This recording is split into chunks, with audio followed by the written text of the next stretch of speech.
This might be something you can relate to. You're emotionally dysregulated, you're always stuck in defensive states, and you can't access your feelings of safety and connection. But this is kind of the antidote to being stuck in a defensive state. So how can you access your safety state if you're always in defense? I'm going to read a comment and a question from a YouTuber from the YouTube comments. I'll share my thoughts, but I'm also going to share what my private community members had to say about this. I want you to hear from people besides me, people that are currently succeeding and not too long ago were maybe in this exact same place. My name's Justin Sunseri. I'm a therapist, a coach, and the creator of the polyvagal trauma relief system. Welcome to Stuck Not Broken, where I teach you how to live with more calm, confidence, and connection without psychobabble or woo-woo. This is, of course, not therapy, nor is it intended to replace therapy. This is going to be a longer episode. I'm going to be doing a lot of reading, and we're really going to go in depth into the answer to this question. So sit tight, grab a tea or something else that is warm and cozy, grab a blanket if you need it, and get ready to spend some time with me. All right, so let's get to the comment/question. I'm a long-time lurker here, trying to make sense of what my nervous system is doing. Justin has kindly responded to my comments before, and I don't want to hound him, but wondered if anyone here struggles to comprehend this stuff. So first off, not hounding me whatsoever, and thank you for lurking and thank you for commenting. I really appreciate your time here. No, but it's not hounding me. The majority of the questions and comments that I get on YouTube are appropriate and they're fine. If it's super personal, I can't touch upon it really. What I'm going to do is take this one and generalize it more and address it in that way. I can't give you or anybody else specific life advice. So there's that, but yeah, you're not hounding me. Oh, and the comments on YouTube are overall pretty amazing. Like the amount of support and care. If you're watching this on YouTube, please keep it up. It's amazing. The commenter goes on to say, what still ties me up in knots is this. My nervous system is hyper-aroused all the time, which is clearly some kind of stuck defensive state. But we're told that we need access to our safety state before processing the stuck defensive stuff. But if the stuck state is on all the time, what on earth are we supposed to do? Surely, in order for the energy to calm down, it needs to be processed. But I read so often that I shouldn't be processing it if I'm outside of my window of tolerance/safety state. But I have no choice to engage with the hyperarousal because the physical sensations are so strong, and consequently I'm terrified that I'm engaging with this defensive energy with no safety on board, thus making it worse. It feels like a catch-22, which is just a dreadful thing for my anxious mind. It's like I'm being told that I need to be anchored in safety to engage with this energy, but I need to process this energy in order to settle my system. Has anyone else experienced this? Constant activation in their system and uncertainty about what the heck to do about it. Awesome question. And I hope that in the comments, people are going to respond to you with their understanding, because I know that other people can relate. What I'm going to do is share the thoughts from within my private community. I copy pasted this over into the Stuck Not Collective and I said, hey, do you have any words of wisdom? And they do. My community is freaking amazing, by the way. I want to give them a little bit of praise. All right, Karen said, first and most important thing you might want to do is validate your anxious energy with compassion. I don't know exactly what you're experiencing, but I'm betting you're being really hard on yourself for it. Know that you are not the only one going through this kind of stuckness. The polyvagal approach and its prescribed process can be overcomplicated. Basically, what you need to do is feel safe more by noticing what feels better and build on that. Something soft, something warm, something funny, something delicious. It can be anything. Connecting what feels better inside to what feels better outside is the essence of somatic healing. Practice doing that and try to notice your body sensations. I'm not saying it's easy. There are likely a whole bunch of negative thoughts your brain is used to thinking. And the best thing you can do for that is to get on your own side. By that I mean there is the part of you that thinks you are bad, you're doing horribly, and everything is shit. And also there's the part of you that thinks things could get better. There's something really great about you and you're doing better than you think. Which one do you want to win? I'll pause here and address this. I love where Karen took this. Safety might be too much. It might be too much for someone to aim for. I mean, in theory it's not, but to feel truly safe and grounded and connected to yourself and connected to the present moment, it's not easy. But that's the basic idea that we strive toward. And when it comes to these YouTube videos and podcast episodes or my blog, I speak pretty generally. The goal is safety. Okay. But in my coursework, I get much more detailed about what does that mean? What does that feel like? Realistically, what can we do to get there? So what Karen's touching upon here is maybe safety, which might feel like awe or a deep connection with another person, or happiness or curiosity. Maybe we're not there yet, and that's fine. But can you go from where you're at in this moment to just feeling better? That might be, well, when I taste this blueberry, that feels better than not tasting it. When I smell this certain candle, this is a better experience than not. Or when I feel this certain texture, right now I'm wearing a wool sweater, actually does not feel that great. So it's not taking me out of my safety state, but I have less access to safety versus if I was wearing like a softer cotton shirt, which feels better for me. So does that mean that you run out and buy all your favorite textures and scent? Like, no, it doesn't. What I recommend, and I think this fits in well with what Karen's saying here, is I recommend this to my therapy clients as like a standard practice. Can you find micro moments of safety? Can you find little moments where things feel better than they did before? Now, that does not mean you go get high because that feels better. That's not what I mean at all. And in the Building Safety Anchors coursework, I discuss the feeling of like versus dislike. You might like to get high. You might like to get drunk, but that's different than being in your safety state and liking something.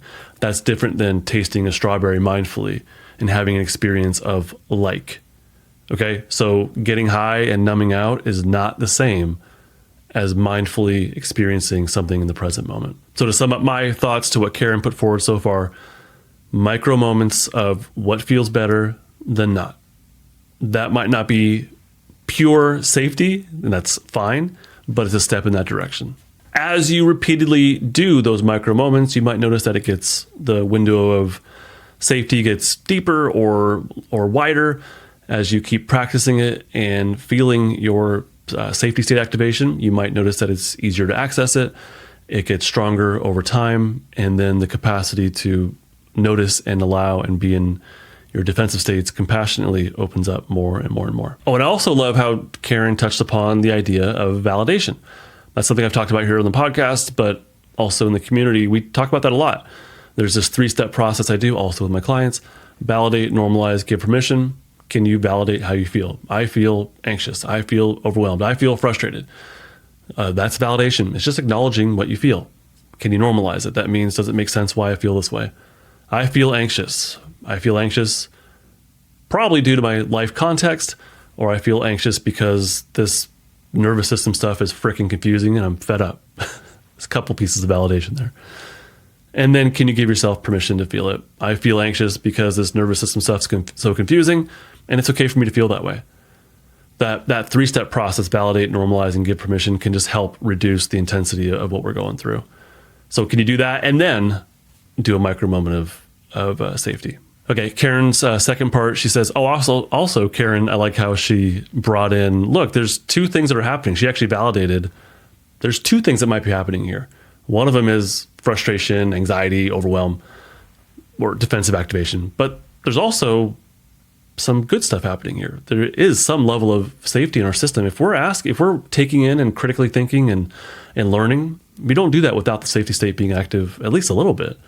If we're reaching out and asking questions and asking for support and understanding from others, that tells me like there might be some level of safety activation already. So I love how Karen highlighted there might be 2 things happening here at once, and it's good to acknowledge both, but you can also decide which one do you want to win. I kind of like how it's just like, boom, which one do you want to focus on is kind of how I'm interpreting that.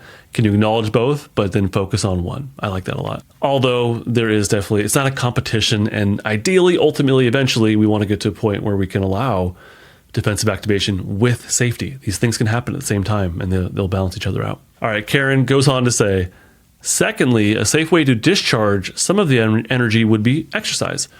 If you can only do a walk around the block, that's enough. Once you accomplish that, or whatever movement you can muster, Give yourself the credit for it. Try to notice how your body's responding. Extend that moment with a deep breath and take a minute to feel good. Consider the energy is not your enemy. It's okay to cry a little. Crying helps discharge the energy, but the thing you need to remember is that it's not all or nothing. You don't have to dive in all the way, and you don't have to be fixed by tomorrow. Actually, you're not broken, so there's no fixing happening. That's the one thing I'll change here about what Karen says, and I don't think she means it that way, but yeah, you're not broken, so there's no fixing, but we get the idea. I'm just nitpicking. Karen says, another small but powerful step you should consider is reaching out to a trusted other, ideally a therapist, but it could be just someone you feel safe around. Call them, visit with them, get a bite to eat with them. Talking about your story is not necessary. Connection is healing. But if you feel you need to talk, there are lots of anonymous groups on Facebook to share with your experience. I'll say it again, connection is healing. I love that. Great job, Karen. Everything she put forward is like amazing. So it doesn't have to be like, we don't have to be doing the work, the quote unquote, the work all the time. If you want to go for a walk and just connect to what your what the sensory stimuli are telling you, then do that. That's connection. If you want to hang out with a friend, that's connection. It doesn't have to be like deep co-regulation and hugging and crying things out. It's just like, let's just get out of the house, hang out. That's connection. That is a small moment of healing. It's a piece of it. Exercising can be great. I think it's a really good idea to allow yourself to feel some, not all, some, like Karen said, of your defensive activation and use it while exercising. If you go to the gym, that's a great way to use fight activation, especially if you're doing upper body stuff. If you're doing running or lower body stuff, that's a great way to use flight activation. But not all of it, and not in dysregulation. What we want to do is do it mindfully. Mindfully feel the defensive activation. A little bit, not a lot, not all of it. If you go way too deep into it, you may end up hurting yourself, okay? Go slow. Ideally, we work on the safety stuff first and then allow defensive activation through something like exercise, but it's also okay to say, I feel pissed off and I'm gonna go work out, or I feel anxious and I'm gonna go walk around my block really fast. That's okay. That might help to release a little bit of it. And then can you come back home and do some sort of safety minute, micro safety practice. Flo says, I guess I need to tell you it isn't easy, but every effort adds up. I began my way out of hyper-aroused 24/7 state with a cognitive decision. I had felt zero safety within for decades. My best efforts with numerous therapists and the beautiful, safe settings that I engineered weren't melting my hyperarousal. I knew I needed a 100-degree pivot inside because these exterior forces, the well-meaning therapists and safe settings, weren't shifting me interiorly. I didn't have polyvagal theory language back then. I began a practice called You're Welcome, the you being me. I'd pause, note whatever internal hyperarousal was happening, and silently tell it, you're welcome. I would repeat it to myself for hours at a time while driving, before going to sleep, walking, anytime I was alone, and could split my focus between external circumstances and internal chaos. In a way, I was consciously giving up my control and welcoming in lack of control. Nothing happened much at first except the break from internal chatter that this mantra provided. Even that was huge. 4 years of this cognitive messaging melted my resistance to reaching out for therapeutic help again. I didn't know the help would be co-regulating, and if I had known, I would have not been able to welcome it too. But I continued my go-to mantra in secret alongside therapy. Eventually, this therapist steered me toward a somatic experiencing therapist. I guess I was still managing to cognitively. So to be clear, this is stuff that Flo was doing before being in the Stuck Not Collective, and a lot of sounds like top-down interventions, just sort of self-imposed top-down interventions. And there's nothing wrong with that. Top-down interventions can help to contain what's happening within. Doesn't quite solve it, I don't think, but it can help contain it. And eventually, top-down interventions like learning polyvagal theory, which Flo's alluding to here, learning the top-down stuff, even learning about what I call psychobabble or woo-woo stuff, can be helpful because it reframes, or it can give a new top-down container to what's happening inside.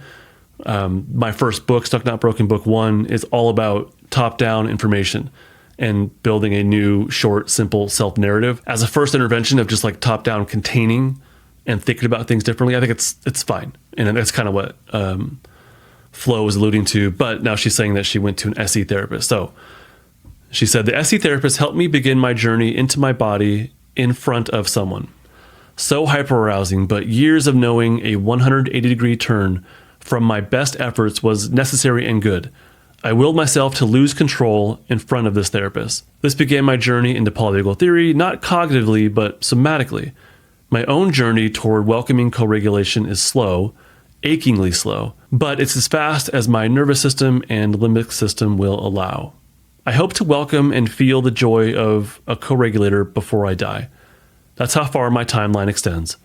It can seem like others get it pretty quickly. I'm not one of them, yet I'm as lovable and welcome as the others. You are too. She's talking to the commenter. You are too. Even if welcoming that truth feels alien to your hyperaroused state, try it. Train yourself in the art of welcoming yourself.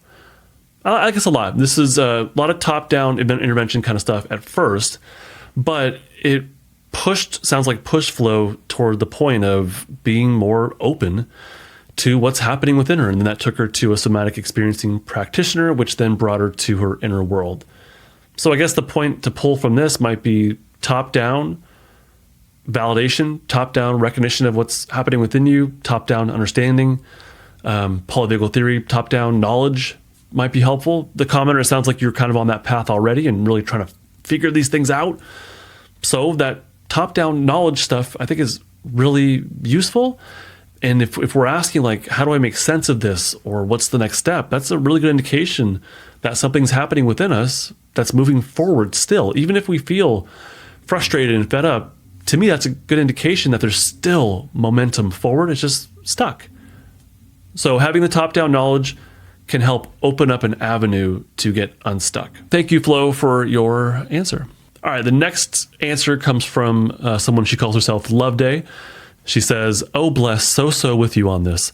Was likewise for a long time until doing a guided meditation one day where the teacher said, where is just one tiny space in your body that feels safe and quiet? Don't larf, but it was my right big toe. After a while, all the toes, then the foot, then the other foot. It took a couple of months, lots of listening, and was hard, but really helped as a turning point.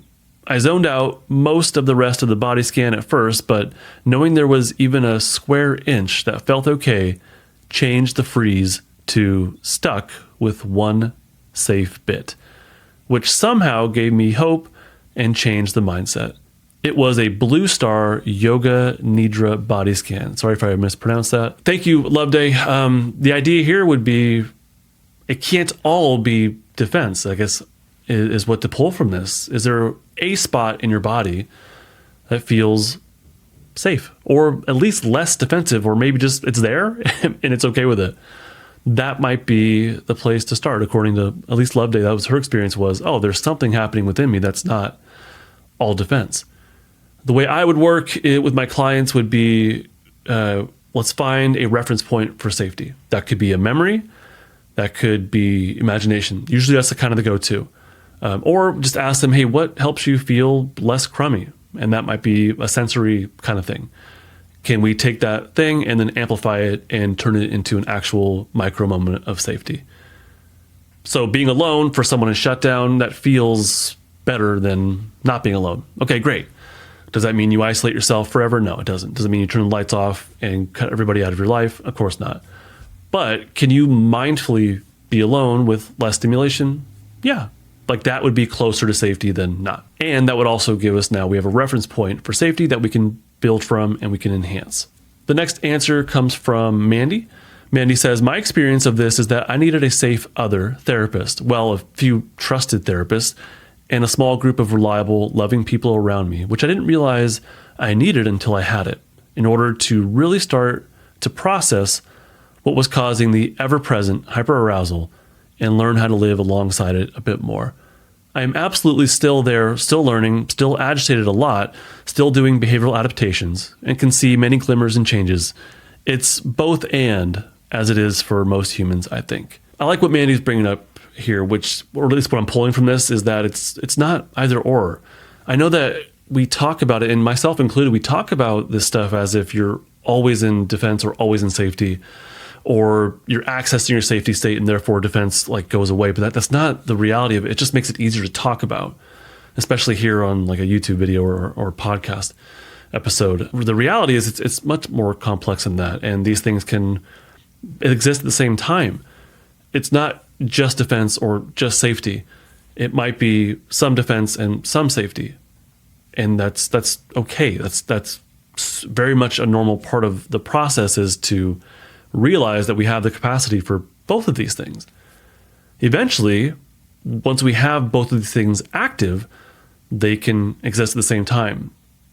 On a deep level, when one can really somatically feel these things in the present moment in their body, these things, the defense and the safety, might start to intermingle and meld and mix, and that's a whole separate thing that happens at a very deep level that you can not objectively, but you can experience. You can be not just a witnesser, but an experiencer, and you could feel these things shifting within you. You can feel these polyvagal shifts happening within you in real time.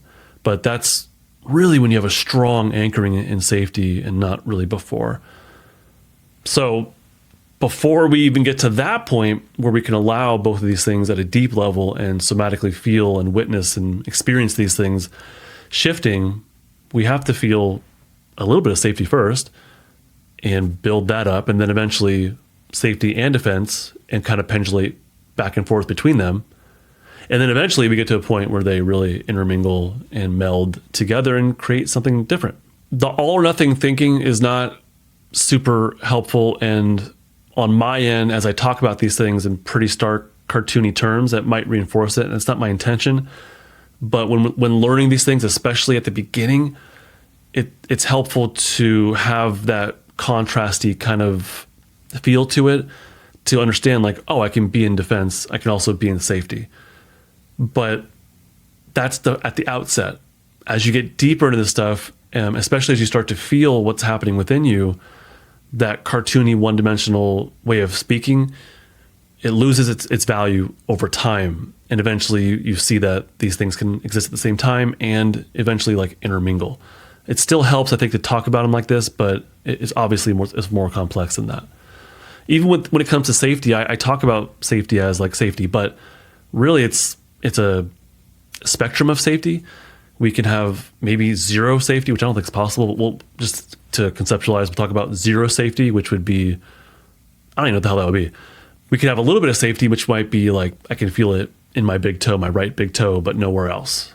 Or we can have enough safety to where we're just like at a baseline and we're functional. We could have tons of safety to where we are deeply immersed in our safety states and welcoming any and every experience that we have internally and our sensory experience. And we feel this sense of awe, and in my experience at least, this sense of awe, along with feeling small in the universe, but having an important place in it. Like that's a lot of safety in my experience, in my opinion. But it's a gradient. There's tons of stuff in between that and constantly in defense. So I think that's what I'm getting from what Mandy's saying here, is that it's both and, like it's not either or, it's both. And there's an experience that can come along with it. The other thing that she touched upon was the importance of having somebody else. And that really speaks to the importance of co-regulation. Co-regulation is the giving and receiving of safety cues between mammals. So, from someone that you're with, you would laugh with them, hug, squint your eyes when you're listening and smiling. Those are all safety cues that you give to each other. As you give them to each other, hopefully your system receives it, and that can help reinforce your safety state or to get into your safety state. With a therapist, you ideally would be getting lots of co-regulation plus some access to your defensive state with empathy and compassion, in front of another person, the therapist. So the professional co-regulation should still be there, but it probably would look and feel different than more of like friendly co-regulation. So now be careful here, because co-regulation is not a tool. I mean, it kind of is. As a therapist and a coach, I use co-regulation as a tool, I mean, I'm more like in my safety state and I naturally give it across, but I also make sure that when I smile that my client can see me smile, especially virtually. I tend to like look away and process and think, but I have to make sure to look at the camera like I'm doing right now, at least for you on YouTube, and looking and smiling. That's really important that they see my co-regulation. So I can use it as a tool, but when I'm with my friends, I'm not thinking in those terms. I'm just being myself. Point here is when you're with other people, maybe it's a good idea just to hang out. I don't want you to hang out with people with the expressed intent of like, hey, I need you to smile at me. Or I don't want you hanging out with someone, but really your intention is to use them for their co-regulation. I don't think it's going to be helpful personally. Instead, hang out with someone because you want to hang out with them. And then while you're smiling and stuff, try and catch it and turn that into a micro moment of safety. As they look you in the eyes, or as you look them in the eyes, or as you hug each other when you first meet, or as you smile at a joke together, just notice it just for a micro moment. Just notice like, oh, I feel I can smile. I'm in my safety state, at least in this moment, it's here. All right. I think just those brief touch points are more useful than sitting down with a friend and saying, hey, let's co-regulate. I wouldn't recommend that. But that is what's happening without forcing it in friendly interactions. Okay. You can also if you can't have a therapist or a coach, if you're not joining group therapy or group stuff, if you don't have friends you can feel safe with, okay, then the next best thing might be the next time you're out and you have a pleasant exchange with the clerk at a store, notice it. Notice what it feels like to receive a smile, to maybe give a smile, hear their voice and what vocal prosody they have. And if they don't have any, then, well, I guess it's still good to recognize that. But if you can't do the therapy and the professional stuff and you truly are saying to yourself, I don't have friends, well, I don't know what other option you have besides people and that you interact with throughout the day. Oh, or unless you have a pet. Pets are a really good way to connect with a safe other. Pets are awesome at co-regulating.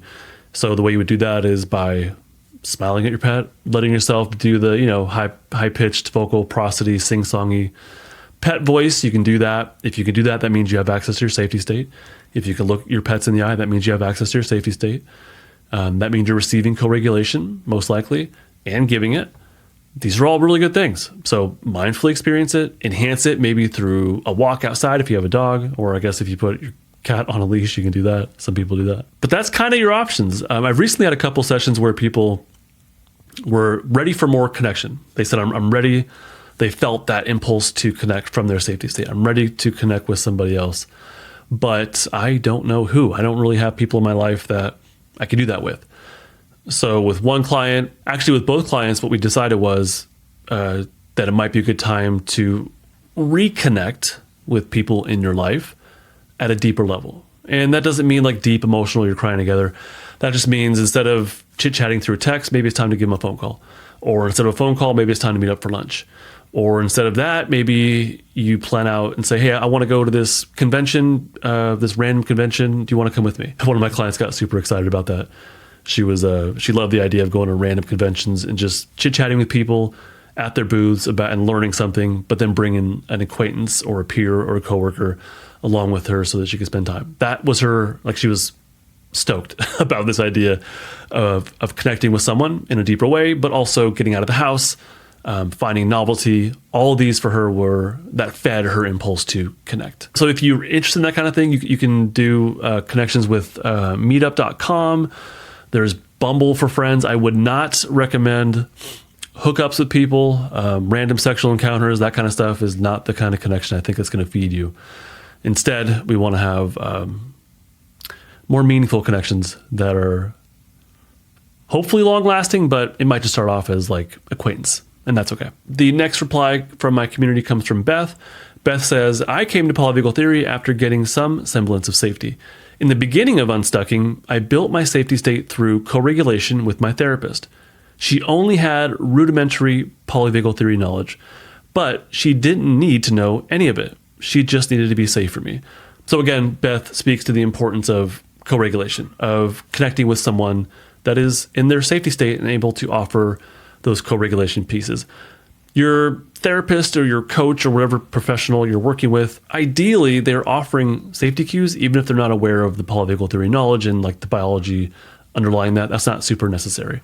As long as they're friendly people, that's good enough. The next response I got is from, she mentions a couple other providers and she's sort of quoting them. I don't want to say their names because I don't know how accurate I got the I'm sure she's on, but I don't want to disagree and then have that person reach out to me and say that misrepresented what I was saying. So I'll leave it anonymous and then respond to what here. Anonymous says, safety first, but some people experience so much charge that they can't get to safety until some of that is released.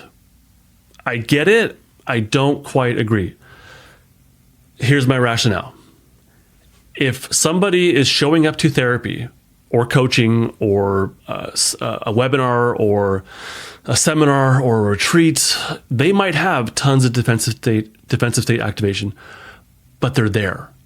The fact that they're there says they have a pretty darn good amount of safety state activation. They might have a long way to go, but that says a lot. I've worked with people who, like when I was working in the school system, I've worked with teenagers in particular who don't have co-regulation at home. They have toxic friendships. They have bad relationships. They are not doing well. Like all the things that could go wrong are going wrong. They have enough awareness of like, I need help, and so they seek out therapy. So they have tons of defensive state activation, but would it be helpful to address that directly? I don't think so. You could definitely let them talk about their feelings, and that can help simmer things down. I could definitely provide co-regulation that can help simmer things down. I can definitely validate, normalize their experiences that can help simmer things down. But until they have enough safety state activation to feel the defensive state activation, I don't think it's a good idea to go into the defensive state activation. Think of this as like a gradient. If you're a provider who has people showing up, they're already doing okay enough to show up. You know what I mean? If you as a provider try to interact with a random person on the street who's in a defensive state, they will, well, obviously it's a weird situation, but if we somehow neutralize that, they would not even be aware that they have defensive state activation. They wouldn't even be aware that there's a problem. They would be defensive. They would be blaming others. They would not be taking responsibility. They would have less safety state activation compared to someone who's showing up to therapy or a seminar or a workshop or coaching. That person who's showing up already has some level of a pretty good amount of safety state activation. I tell my clients, like regularly, my therapy and my coaching clients, compared to the people you're telling me about in your family, you're doing the best. You're the one in therapy. Yeah, they're not. Like that says a lot. So if you're showing up, you already have some safety state activation. If you're listening to this YouTube video or podcast episode, if you're sitting still listening to this, you already have some level of safety to think critically, to learn, to remember, and to be still, to sit still. If you're walking, that's fine too. If you're running, I hope you're okay. So there's already some safety state activation. So to say that people who are highly in defensive state can't access safety, that can't be true because they're here. They showed up. And if they showed up, that tells me we already have something good happening here. We already have some level of safety state activation. So I don't agree with that. Does it help to not address safety and to focus on defense and to titrate it to reduce some of it? Yeah, but when I'm interacting with someone, I'm giving co-regulation and that activates safety. When I'm interacting with someone, I'm validating, I'm normalizing their experiences. That activates safety. All that helps to reduce defensive activation enough to be productive and to go further into safety. So I don't think that it's just focusing on defense first would be a great idea. I really don't. And to say that someone cannot get to safety unless they address their defensive state, that can't be true because they're there. They showed up. They already have some level of safety state activation. One of the other things that references is parts work, which I don't endorse. I think it's unnecessary, and I would call that straight up psychobabble. But if it works for you, you do your thing. I'm not going to, that's fine. So she says, regarding the parts or head stuff, so the top-down stuff, I agree with that. Yeah, it is a top-down intervention. She says, regarding part stuff, I like how you use the word stuff. I decided at 5 years old that feelings and emotions can kill you because I witnessed someone not surviving their mental state. I know as a grown-up logically that emotions and feelings are your path to recovery, but there's a deep-rooted trigger to my autonomic nervous system. That could make it not safe to allow the experience of safety and relaxation, as that's when feelings come up. You need to find a way to resolve that imprint. I kind of agree. Yeah, I think this is actually a really good point, is that even when we do access safety, which is a good thing, but when you do that, the body attempts to self-regulate, and that means the defensive state activation kind of kicks up. So it's not all or nothing.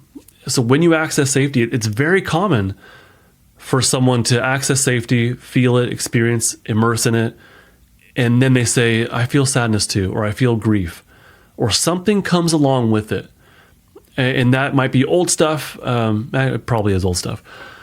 So that's normal. It's a normal part of the process. When you truly access safety, it's like your body says, oh, wonderful. And I'm personifying the body here. The body says, or the nervous system says, yes, now we can release this other stuff within us. Now I can feel my sadness and my frustration and my despair and my fill in the blank. So yeah, that's going to happen. That's a normal part of the process. The priority is to notice it from safety. And if you're ready to go deeper into that stuff, go right ahead. But if you're not, then swing back over to safety. Notice it, say hi to it, validate it, normalize it maybe, give it permission to be there, but then focus your attention over on safety and try to immerse yourself in that. Or just say, hey, this was a great practice. Grief, I see you. Sadness, I see you. And I know why you're there and you're welcome to be there with me. But I'm also going to go hang out with a friend or take a walk around the block or watch TV. Okay, so something else will come along with safety that's normal. It's actually kind of a good sign. We just don't want it to be out of control. So make sure you're grounded in safety, pendulate back to safety if you notice that stuff coming up and you can't spend time with it. And just go do something else and then practice again the next day. That process will help build the strength of your safety state. It'll also reduce the defensive state activation. It'll help titrate and release a little bit of the defensive state activation. It'll help your body learn how to pendulate from safety to defense to safety to defense. So it's a really good practice. I definitely encourage you to do that. But the priority is making sure you're anchored in your safety state and mindful and have self-compassion. Goes on to say, I think there can be these barriers to experiencing safety and progressing with this work. And it's important to acknowledge that so someone isn't left feeling they aren't doing it right or they are beyond help, etc. And even feeling shame that they can't help themselves with tools that work for others. Been there, done that, different now. Yeah, great point. I totally agree with you. It's not about right or wrong. Like I give the general idea, especially in these YouTube and podcast episodes or my blog. Here's the general idea. In the book, in my coursework, I go a lot deeper because there's time for that. But here's the general idea. With my student work, in the coursework, in my client work, coaching and therapy, what this looks like is so different, person to person. The general idea still applies, but person to person, it looks different. Even with someone who's well-versed in looking inward, well-versed in polyvagal theory, it looks different. There's an individual I've worked with that knew this stuff inside and out, and they were amazing at looking inward and feeling their feelings.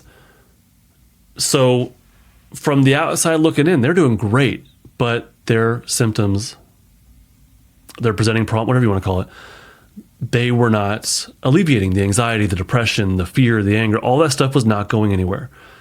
They had worked with somatic experiencing practitioners and therapists and psychiatrists, and they came to me and because from the YouTube stuff or podcast stuff, and they said, "Hey, this is what I'm struggling with. Can you help me out?" And we realized pretty early on that wow, you're great at doing this stuff, but you don't stop. Like, you need to take a break from this like work stuff. Take a break. It's okay not to co-regulate with someone. It's okay just to hang out with someone. It's great that you can look inward and notice your defensive activation, but like, pull it back, like breathe. It's okay. It's okay to like hang out. It's okay to watch a movie here and there and listen to music and veg out, like take a break, you know? So we realized that you're doing amazing on the outside looking in. You're doing everything that would be asked of you, but it's also kind of your behavioral adaptation. You're using this as a way to not feel it, also in a sense. Another person I worked with was, again, amazing at looking inward and feeling their stuff. Really good, or pretty darn good polyvagal theory knowledge. Pretty darn good polyvagal theory knowledge. They were actually a practitioner themselves. They were doing everything right, textbook-wise, from the outside looking in. But once I started talking with them within our second session, we realized when you look inward, you go somewhere else. You're no longer here with me. Actually, with the other person I talked about, the same kind of feel was there that I got, that my empathy was like, I just lost you. You went somewhere else. You're looking inward. That's amazing. Great job. But where did you go? I lost you in the present moment, or you're losing yourself in the present moment.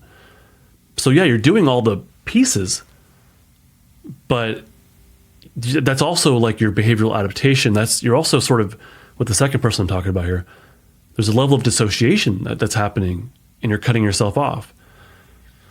So the point here is, even if you do all the stuff correctly, maybe this is making it worse, but even if you do all the stuff and you're conceptualizing it and you're putting it in practice, it's still not easy, and it may not be doing that you're doing it wrong, but you're an individual. And what works for you as an individual might be different than the next person. We can talk about the general concepts, and I know these are helpful because people tell me they're helpful. But I don't have the prescription for you as an individual. I have the general ideas that are helpful. And we could even get more fine-grained in these videos, and I can tell you, like, generally someone in shutdown does well with lower stimulation. Does that mean that you need that today, right now, in this moment? Maybe, maybe not. I don't know. I think what it comes down to is, can you feel present? And that would indicate safety state activation. Can you feel present? Can you feel grounded in the present moment? From the present moment, can you feel things like safety or connection or happy or joy or awe or curiosity? Like, that's great. But in the present moment, can you also feel the other stuff, the grief and the sadness and anger? And if you can, that's really good too. They both can exist at the same time. So it's not about right or wrong.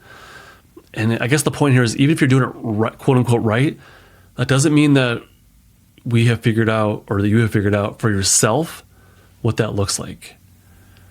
And that's at that point, I can only take this stuff so far unless I'm working with somebody one-on-one. Once we're working one-on-one, like through coaching or through therapy, that's where we get way more fine-tuned and ingrained, and you know, that's the way it works. So from the YouTube videos and my podcast, there's a lot of good you can do. And I'm glad that, not just I'm speaking generally, there's a lot of good you can do. I'm glad that you're here, and I'm glad you're putting things into practice. Keep going. If you're needing more, my coursework I would recommend, be the next step. And that's where you can get more fine-tuned and learn more in depth about what you can do, and deeper knowledge pieces as well. And if that is helpful, cool. If you need that next level, that would be working one-on-one with me, or I guess, you know, whatever therapist or coach or whoever that is close to you, or that you have some trust in, that you think can help you get to the next level. So a lot of good can happen from YouTube stuff or podcast stuff. It might have a limit though, in all honesty. My coursework would be the next step, or my books. Those are less expensive. That might be the next place for you to turn to, is the books. Or maybe not mine, but other people's as well. Totally fine. But if you've kind of maxed out on the podcast content and you're like, I know this, I can't do it, that might be an indication that you're ready for the next level of learning. And that would be where you're spending more time with someone through coursework or books or seminars or webinars or whatever. I don't care what it is. You need to listen to what speaks to you and then follow that. That's what I would recommend. In general. If that's not enough, then that's the point where you'd work with someone one-on-one if you can, or in a group setting or something like that. I shared my thoughts as each of my collective members, my Stuck Not Collective members, shared theirs. The themes here are small steps, micro moments, connections with others, or even pets, using your senses. Might be small steps with exercise, like walking around your block, maybe going to the gym and letting yourself feel some of your anger or anxiety and letting it out physically. Top-down shifts, like having a mantra that might help contain defensive state activation. Doesn't solve the problem, but it can help. Those are some of the themes. I hope that helps the video lurker that wrote this. I hope this helps you get to the next step that you need to get to. And for everyone else, fellow Stuck Knots, I hope this helps you as well. I hope this has been a useful resource for you in your process of getting unstuck. If you are ready for that next level and you want to spend more time with me, then I would recommend my Stuck Not Broken Total Access membership. You get all of my courses and my books in PDF form, and book number 1 is out. 2 and 3 are coming out fairly soon. You get all my courses and my books in PDF form. You get my private community. You get to spend time with me every other week for open Q&As, and we're going to be doing cohort stuff, or actually that's coming up. By the time you hear this, that actually might be in place already, but we're doing more cohort stuff, and I have more planned for the future. But that might be the next step for you. If not, you're welcome to hang out with me here in the YouTube and podcast episodes. Take notes, implement what you can. Best of luck to you. Bye. This podcast is not therapy, not intended to be therapy or be a replacement for therapy. Nothing in this creates or indicates a therapeutic relationship. Please consult with your therapist or seek for one in your area if you are experiencing mental health symptoms. Nothing in this podcast should be construed to be specific life advice. It is for educational and entertainment purposes only. More resources are available in the description of this episode and in the footer of justinlmft.com.